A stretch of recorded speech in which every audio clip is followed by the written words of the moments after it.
नमस्कार। ओके। माननीय प्रदेश अध्यक्ष जी, उपस्थित सभी माननीय पदाधिकारी,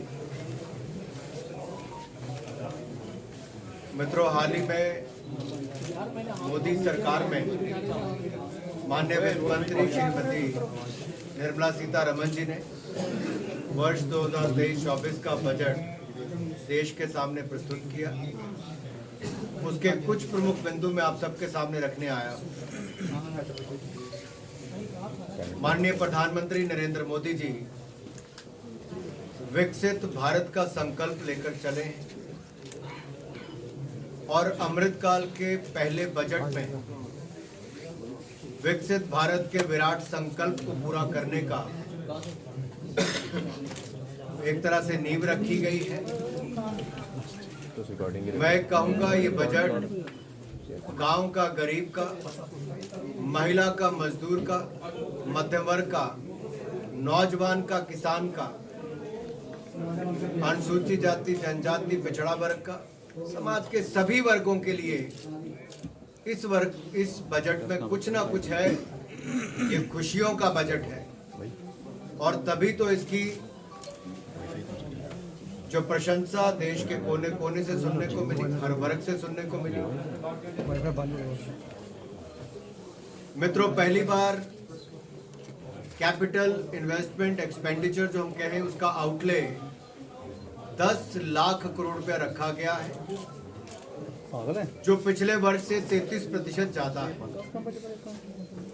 यानी कि इतनी इन्वेस्टमेंट कैपिटल एक्सपेंडिचर में होगी जिसके कारण देश भर में आधारभूत ढांचा तो सुदृढ़ होगा ही, लाखों लोगों के लिए रोजगार के अवसर भी उत्पन्न होंगे।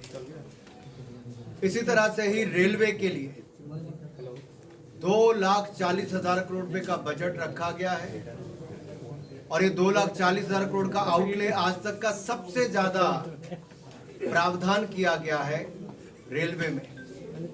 और अगर मैं 2013-14 की तुलना में कहूं तो ये 9 गुना ज्यादा है।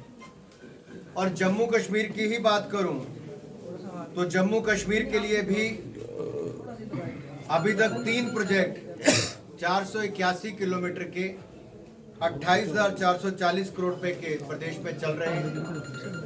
लेकिन 2009 से लेकर 2014 के बीच में जब यूपीए 2 की सरकार थी तो जम्मू कश्मीर को मात्र 1,000, जबकि 2023-24 में केवल एक वित्तीय वर्ष में इस बार 6,003 करोड़ रुपए का प्रावधान किया गया, जो 6 गुना ज्यादा है। इसमें 4 वर्ल्ड क्लास स्टेशन बनाए जाएंगे। अमृत भारत स्टेशन की जो हम बात करते हैं, बडगाम में हो, जम्मू तवी हो, माता वैष्णो देवी कटरा में है और उधमपुर में हो। और यही नहीं, इसके अलावा मैं राज्य की बातें बाद में, लेकिन पहले कुल मिलाकर दुनिया भर के देश जो कोविड के महामारी में चुनौतियां देख रहे थे, अर्थव्यवस्था बहुत सारे देशों की चरमराई हुई, लेकिन भारत ने इस कोविड काल के समय जो मोदी जी के नेतृत्व में कदम उठाए, उसका लाभ ये देखने को मिला कि दुनिया की बड़ी अर्थव्यवस्थाओं में सबसे तेजी से बढ़ने वाली अर्थव्यवस्था आज भारत है। और इस वर्ष भी आंकलन ये है कि 7% की दर से भारत में जीडीपी की दर रहेगी। वहीं पर अगर मैं गरीबों की बात करूं तो प्रधानमंत्री आवास योजना में 3.5 करोड़ से ज्यादा पक्के मकानों की स्वीकृति हुई। लगभग 3 करोड़ के लगभग पक्के मकान बनाकर दिए जा चुके हैं। और आज तक का सबसे बड़ा बजट प्रधानमंत्री आवास योजना में 79,000 करोड़ रुपए का बजट का प्रावधान किया गया है, जो पिछले वर्ष की तुलना में 66% ज्यादा है। इसी तरह से किसानों के लिए भी 20 लाख करोड़ रुपए का किसान क्रेडिट का प्रावधान है, ताकि उनको ऋण की सुविधाएं ज्यादा हो सके और किसान अपने खेती बाड़ी में भी और आगे काम कर सके।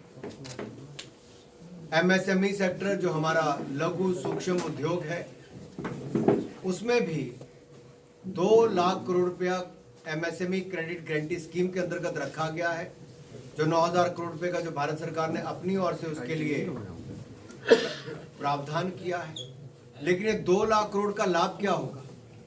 जो सूक्ष्म लघु उद्योग हैं उनको ज्यादा पैसा मिल पाएगा, बगैर कोलेट्रल के मिलेगा, और इसमें ब्याज दर भी 1% से ज्यादा कम रहने वाली है।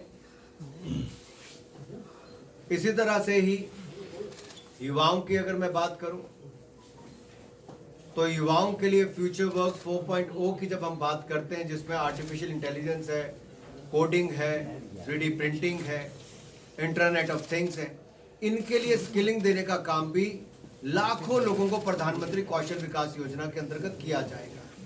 आज भी कहता हूं कि जो कांग्रेस के लोगों ने देश को लूटकर खोखला कर दिया, हमने वायदा किया था 2013-14 में कि सत्ता में आएंगे, ना खाएंगे ना खाने देंगे, और उस बात पर हम आज भी टिके कि 8 वर्ष हो गए, मोदी सरकार के ऊपर कोई एक पैसे का आरोप नहीं लगा सकता।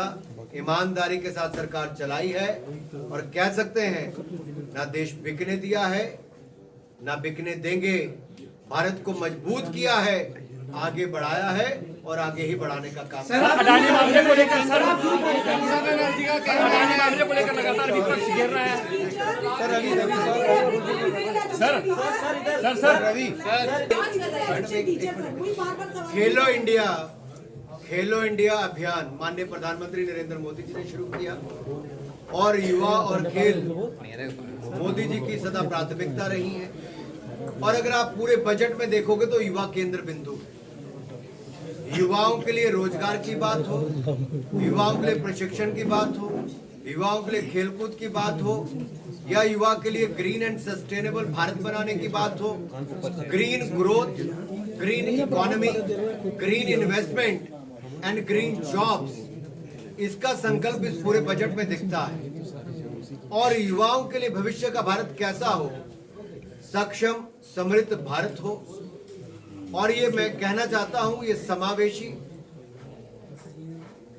हमने ये जो बजट है, ये अगर हम कुल मिलाकर कहें कि सभी वर्गों के लिए दूरदर्शी है, पारदर्शी है, सर्वसमावेशी है। और मैं तो इतना कहूंगा आप सबके लिए कि खेलो इंडिया जो अभियान है, उसके अंतर्गत यूथ गेम्स अभी भोपाल में हो रही है, रिकॉर्ड भागीदारी वहां पे हुई। यूनिवर्सिटी गेम्स पिछली बार कर्नाटक में हुई, अब उत्तर प्रदेश होने वाली है। और खेलो इंडिया विंटर गेम्स 10 फरवरी से 14 फरवरी तक, कहीं और नहीं, हमारे ही कश्मीर में होने जा रहा। देश भर से आए हुए 6 दिनों तक ये खेल चलेंगे।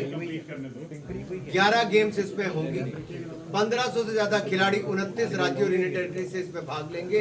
ये ऐतिहासिक इस बार विंटर गेम्स होने वाले हैं। सर, अडानी मामले को लेकर